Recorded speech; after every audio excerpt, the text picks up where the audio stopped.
Hi, it's time for another Steven Universe review. We're going to be looking at Pool Jumping, which is the newest Steven Universe episode, part of the new Steven Bomb that was released this week.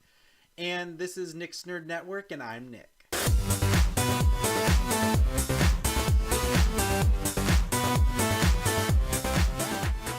So the episode starts, Garnet is working at the Big Donut, which is really surprising. I didn't expect to see that. I actually saw some leaked images of the episode, and I thought they must be fake. It didn't make any sense. And she explains to Steven that the reason why she's doing it is because she's trying to be unpredictable and spontaneous, and that it can get really boring knowing what's going to happen all the time, and she wants to throw off the track of fate.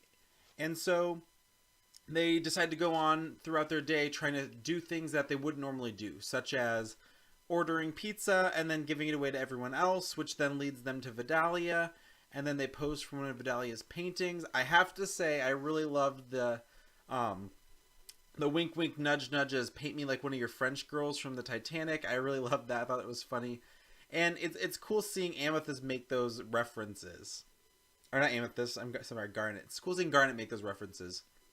And so they are painting for a while, and then Garnet sees a kitten, and then she is immediately drawn to that kitten. And so her and Steven go chasing after the kittens and find all the kittens hiding in a bush, and Steven's really sad because these kittens don't have food, no one to take care of them, and he starts handing them to Garnet, and he sees that she's having a breakdown. She doesn't know what to do, and it's really difficult to watch because she's so strong and she doesn't let her emotions come through. I think the only time I've really seen strong emotions coming from Garnet are when Steven wanted to go see Pink Diamond's Palanquin, and when they first saw the forced fusions, and it really shook Garnet to her core.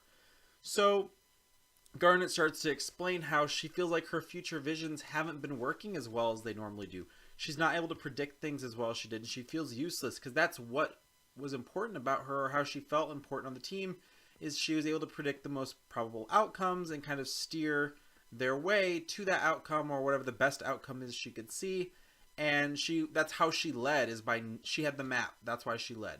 So she's now expressing to Steven that he's been making so many unpredictable changes that he's been jumping what she sees as the most probable outcomes so many times. She doesn't know what to do to react to keep him safe and to protect him. And she's really upset about that. She feels useless protecting Steven.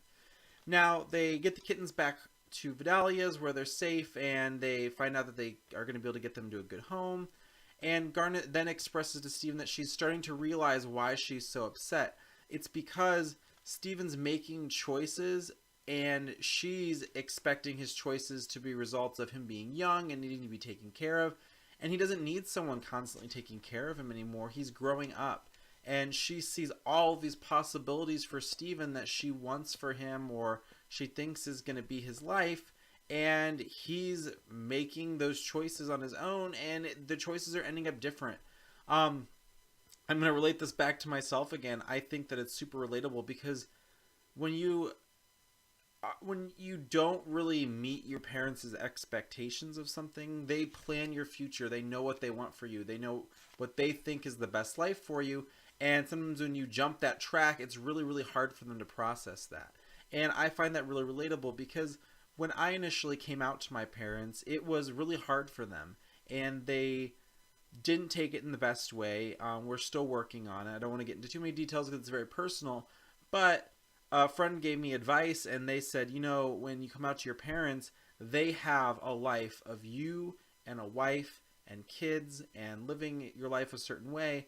And when you come out as gay, you're shattering that. It's essentially like they're mourning because they're losing their future son that they pictured in their son or daughter that they pictured in their mind.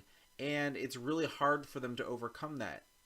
And so to them, their future son has died or passed away. They're mourning that, but they have to realize that if you're still living a happy life and going on, they have to be supportive of that. And Garnet is seeing that Steven's growing up and is making the right choices without her, and it's hard for her to let him take control. And they could co-pilot. She could be navigating and he could be steering the ship. He's got lots of leadership qualities. So I really thought this was an interesting concept, and it really touched me really deeply watching this episode because I find it so relatable to myself, and I think a lot of other people can find it related, whether you're part of the LGBT community or other choices that you made. I mean, your parents might want you to be a doctor and they've planned everything for you to be a doctor, and then you decide to be a teacher. And though that's great for you and you can be perfectly successful and happy being a teacher, that's not what they pictured for you. And it's very hard for them to say, like, no, this isn't the best, or it's hard for them to accept that it's the best for you if it's not what they thought was the best for you. So I'm also really happy to see that Garnet adopted the kitten with the one eye, because I knew she was going to connect with it because of Sapphire having one eye. And she even said, it was funny because I was thinking like, oh, the cats to her are Steven. There's all these limitless futures and they're vulnerable, and she wants to know what's going to happen to all of these kittens right then and there.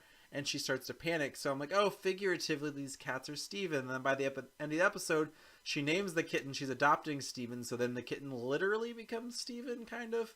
So I thought that was really interesting. They really like were obvious and drove that note home. So that's really all I had for this episode. I loved it a lot. It really touched me. And again, people are going to say this is a filler episode and they're not going to be happy. But I loved it a lot. And I think that it was just overall great. And they don't all have to be action-packed. So this is Nick's Nerd Network, and this is Nick signing off. If you like this episode of Nick's Nerd Network, please like and subscribe. If you have different opinions or would like to share some of your ideas, please share these in the comment section below. Please keep it constructive and friendly.